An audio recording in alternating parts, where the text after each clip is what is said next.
guys, what's going on? I'm back with another video. First and foremost, hope your Wednesday's going well. So as you might know, this is a new series I started where every week I go through the football games that are going on that week, talk about them, I give my take on who I think's going to win, and all that jazz. So we did week 6, we did week 7, and now we're on to week 8. But before we go on into the action here, I do want to give a shout out to another YouTuber. Their channel name is Showboat. They've got some funny videos for you to enjoy. So let's go on in and get started here. First game up is going to be the Thursday night game, as always. So we got the Jacksonville Jaguars and the Tennessee Titans. I mean, we're talking about a 3-4 team and a 2-4 team. I believe Jacksonville's 2-4, Tennessee's 3-4. Not really consequential. Neither of these teams are really going anywhere, in my opinion. I'm going to go ahead and say I've got Tennessee winning just because they've got a slightly better record, 3-4 versus 2-4. It's also in Tennessee. So yeah. So now getting to the action on Sunday, we've got the first game up here is at 9:30 in the morning. So it's a London game, obviously. So, when they play the game in England, they have to do it for the appropriate time and the appropriate time zone there. So as a result of that, it's 9:30 a.m. on the East Coast. The thing I didn't understand last week was, I believe it was the LA Rams and the New York Giants were playing in the London game. So obviously that's in the afternoon there. It's 9:30 on the East Coast. But for the fans of the Rams, the LA Rams who are on the West Coast in California, that's 6:30 in the morning they're playing this game. So that was kind of odd. But anyways, these are both East Coast teams, so that shouldn't be that big of a problem. Anyways, getting to the teams here, Cincinnati's 3-4, third in the AFC North. Washington is 4-3, third as well in the NFC East. The thing that's kind of hard here is it's really just kind of the nature of this season. All the great teams, really are struggling here. Teams that weren't that good. Teams who nobody would ever consider would, be doing the types of things they're doing. I always think of the Eagles, blowing out the Steelers, upsetting the Vikings last week. There's plenty of other examples you can talk about. Carolina, their struggles being at the bottom of the power rankings here, winning only one game going into week 8. So that's kind of the nature of this season. I thought Cincinnati was, actually had a, kind of a good run there last season. They were a contender for sure. Whereas this season, 3-4, it's not Cleveland. It could be worse. Cleveland's 0-7. But enough of beating on Cleveland. But with that being said, you kind of have to remember Cincinnati, has struggled here this season. They're not the Cincinnati team from last year. Whereas on the other hand, Washington, I think they were on a streak there. They're actually looking pretty good. Much improved from Washington Redskins teams from years past, 4-3. They did just lose a close game to Detroit. However, it seems like Detroit is actually pretty darn good this year. They're 4-3 as well, but we'll talk about them in just a minute. I've got Washington winning this game, not just because of their record. I think they are a bit better, and Cincinnati has had plenty of struggles thus far. So next game up here is a 1 o'clock game. We've got the New England Patriots and the Buffalo Bills playing in Buffalo. Just like I talked about before, you can't really, associate each team with, playing at the level you've kind of come to associate that team with, just because this season has been so weird and, good teams being bad teams playing much better than anybody expected. And I think that's also true with Buffalo. I mean, it's not that Buffalo was terrible before, but they are kind of playing higher than people's expectations. Buffalo's pass rush is dirty, if you've been watching that. I mean, it's not quite Denver. I mean, it's not, Von Miller and company. However, their defense has been playing really well. They've been getting it done on offense, but really, the pass rush, we know Rex Ryan likes to have a blitz-heavy defense. Rex Ryan really is all about defense, for lack of a better phrase, I guess you could say. So the convention here really would be just to say, oh, New England's going to blow them out. It's, it's Rex Ryan, it's Buffalo, versus the Patriots. I wouldn't be that, quick to judge here. However, I'm going to go ahead and give this game to New England for a few reasons. One, a few weeks ago, I believe Buffalo actually shut out the Patriots. I think it was in New England. Two, you obviously got to remember, I think they were on their third string quarterback who was injured. They had a bunch of people out. Whereas this time around, Tom Brady's back. It's all systems go. They just beat the Pittsburgh Steelers in Pittsburgh. They're blowing teams out. So I'm going to go ahead and give this one to New England. So moving on to the next game here. I mean, this is another example of, a game that would have been a huge matchup last year. However, this year it's probably going to be pretty one-sided. We've got the Arizona Cardinals and the Carolina Panthers playing at 1 o'clock. So like I said before, if this was the Carolina Panthers of last year, we would have had a real, scrape going on here. However, Carolina, I mean, there's no way to sugarcoat it. They've sucked. Their defense since they got rid of Josh Norman, or I guess traded him rather, It's had such a ripple effect. It's had several effects. It's had a ripple effect clearly on the way their defense plays. Without having Josh Norman in there, they've been giving up, play after play after play to all sorts of teams, good and bad. On the offensive side of the ball, Cam Newton really been struggling this season. He was out with his concussion, but really on both sides of the ball, they were just struggling. I don't think a year ago anybody would have predicted going into Week 8 that would have only won one game. Whereas on the other side of the ball, the Arizona Cardinals, that game they had on Sunday night against Seattle, a 6-6 tie in overtime. Just, oh man, that was, I don't think I've ever seen a game like that before. I've never seen just, they missed kick after kick after kick, it was all defense, no offense, incompetent kickers that, couldn't get it done. So I'm not going to be all high on Arizona, even though they're obviously the better team here. That was, you kind of have, for the Seahawks and the Cardinals, you kind of have to scratch your head after that game. But obviously, I've got the Cardinals here. They're the more complete team. Let's be honest, Larry Fitzgerald is just going to light up the non-existent Carolina defense here. So I've got Arizona winning this one. So next game up here, another 1 o'clock game, New York Jets, Cleveland Browns. I've got the New York Jets, and that's not to say that New York is a great team. It's just because, by default, Cleveland is really having an eyesore of a season here. We're talking like 2008 Detroit Lions type of stuff. I'm just kind of low on Cleveland for the obvious reason. So I've got the Jets winning this game. Next game up here, another 1 o'clock game. We've got the Detroit Lions and the Houston Texans. Matthew Stafford's been having a great season for Detroit. Detroit's been having, a good season overall. They really kind of worked out the kinks, I think, from last season. I think losing Calvin Johnson, that actually hasn't had a huge effect on the team. That's really been the story of the season this year as far as, really the league's concerned with, the Vikings being better off without Adrian Peterson. From the looks of it, they lost Teddy Bridgewater. Sam Bradford stepped up. Tony Romo going out.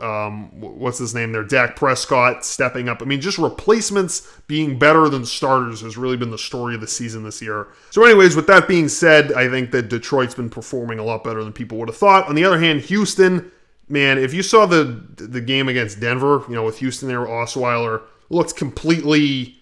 He looked challenged there, and anybody would against Denver's pass rush. But he wasn't good. But Houston, they are. Talk about not meeting expectations. Houston has not really been doing a whole lot. So I'm going to give this one to Detroit. I think Detroit's turning it on at the right time here. So next game up here, another 1 o'clock game. We've got the Kansas City Chiefs and the Indianapolis Colts. I'll give you my pick right at the beginning. I've got the Chiefs winning this game. We're talking about the Chiefs at 4-2 versus the Colts being 3-4. Like I've said before, ever since that dumb fake punt that the Colts did, it seems like everything's just been downhill for them. They're really struggling, where it seems like Kansas City, on the other hand, being 4-2 is really turning it on at the right time here. So I'm going to go ahead and give this one to Kansas City. Next game up, we've got the Seattle Seahawks and the New Orleans Saints. So I do want to talk about here, in terms of Seattle, that, can you even call it a disaster? Or was it just great defense? Was it inept kick? What would you say about that Sunday night game? A 6-6 overtime tie between Arizona and Seattle. Missed kick after game-winning missed kicks. It was unbelievable on both sides. Neither team. It's kind of hard to say. Were the defenses just unbelievable? Were the offenses, inept? What do you say about a game like that? I really don't think it reflects negatively. Obviously it reflects negatively in the offense of both teams, but I don't think it's, like a statement game. I don't think it's something that you're going to, start shuffling the chairs on the deck after a game like that. I think it's just, they're both great defenses. I'd really just blame it on the kickers. We knew it was going to be a close game just based upon the fact that these are two very talented teams. But yeah, really, there's some head scratchers after that game there. I think I'm not sure which record is set. I don't know if it was like the lowest scoring game or like the lowest tie or something like that. I'm not quite sure if that was a head scratcher, that game on Sunday night. So anyways, I've got Seattle beating the Saints. I think Seattle's defense is for real. Their offense isn't quite what it used to be back when they had, like Marshawn Lynch. We're talking like 2013, 14, etc. In terms of questions on offense for Seattle, Russell Wilson's, various injuries, lower body injuries. He used to be a mobile quarterback. He used to run all around, but now that he's injured, he's not doing a whole lot of that. He just hasn't been as good as he used to be. Which I think has really had a big impact on, really Seattle's ability to put together those hot, those explosive drives, that we remember from years past. Anyways, I've got Seattle winning here. Seems like New Orleans, on the other hand, they're 2-4. They did put up a bunch of points a few weeks ago against the Panthers, but then again, given what we know about the Panthers, that's not a whole lot. Seattle's better. I've got Seattle. Next game up here, another 1 o'clock game. Oakland Raiders, Tampa Bay Buccaneers. I've got the Raiders winning this game. It seems like Oakland is kind of coming alive here at the right time. They're 5-2, first in the AFC West. So those are great numbers right there. I'm not sure what's going on with like the Raiders staying in Oakland, going to Las Vegas. I don't know. I mean, the NHL added an expansion team for Las Vegas, I think, earlier this year. So since ever since then, there's been this buzz about moving to Las Vegas for Oakland. You'd think that would be a distraction for them, but hey, they've been playing well. They put up, I think, 33 points last week against the Jaguars. Tampa Bay, on the other hand, is 3-3, second in the NFC South. That's not terrible. However, Oakland is, I think, is a stronger team going into this one. Next game, Sunday, 4 o'clock. This is a great matchup right here. We've got the San Diego Chargers and the Denver Broncos. San Diego's been coming alive. Phillip Rivers, great season so far. San Diego beat Denver before, so they've kind of got an axe to grind here, or I guess at least Denver does. I think if San Diego wins this game, not only does that, I think, really set back Denver in terms of, playoff standings, just because the AFC's kind of sucked this year. So it's really, them. So it's, it's Denver, it's the Steelers, and it's the Patriots. If you look at strength of schedule, I think that the Patriots have the easiest schedule. After I think they're going to play Seattle, and they're not playing Green Bay. I think they've got one other match. Oh, it's Denver. That's why I'm not remembering what it is. Other than that, they've got an easy schedule. Other teams in the AFC kind of suck this year. So just based upon that, Denver needs wins, because we know how important it is for Denver to have home field advantage, because it's so hard to play in Denver in the playoffs. The altitude, the temperature, the noise, all that. So Denver needs wins. They're behind in terms of the AFC West. They're behind in terms of the AFC overall. So they need some wins here. On the other hand, San Diego, I don't think there's any more of a statement win for San Diego than beating Denver twice. I mean, Denver was kind of down last time. They were missing their coach. I think they had I think Paxton Lynch was behind center. I think that was the week where Trevor Siemian was out. So, hey, if San Diego can win this game, that would be just such a statement win. It would say so much about San Diego in this season. It would really affirm the fact that they're for real. You know what? Upset of the week. I've got San Diego winning this game. Almost because I want to see that. I want to see some, in a season that's just so devoid of contention in a lot of divisions. I kind of want to see that. I kind of want to see some contention. So I got San Diego winning this game. Next game, Green Bay Packers, Atlanta. Atlanta's hot. Most people would argue Atlanta's going to win this game. Their offense is explosive. Aaron Rodgers has really had some problems. Green Bay is a team that's had some problems. I've got Atlanta winning this game. It's going to be close. I mean, you can make a case Green Bay's going to win just because of how dire it is for them. They need to win just to save face. However, I think Atlanta is just so explosive on offense that it's going to keep it close. I've got Atlanta. I mean, they're just too hot. Even though the Green Bay is going to give them a hell of a game, though. 2 more games to go. Sunday night game. Oh boy, this is a great game. Philadelphia Eagles, Dallas Cowboys. Dallas had a week off. Ezekiel Elliott, Dak Prescott have been lighting it up for Dallas. Definitely a top 5 team, performing better than anybody could have expected. The Eagles, on the other hand, it seems like the Eagles' job this season has been to just upset teams. They blew out the Pittsburgh Steelers, who were better than the Eagles. They upset the Minnesota Vikings, gave them their first loss of the year. Most people, I think everybody predicted Minnesota would win that game. All the so-called experts, if you will. It's a divisional rivalry in the NFC East, so there's a lot of contention between these two teams.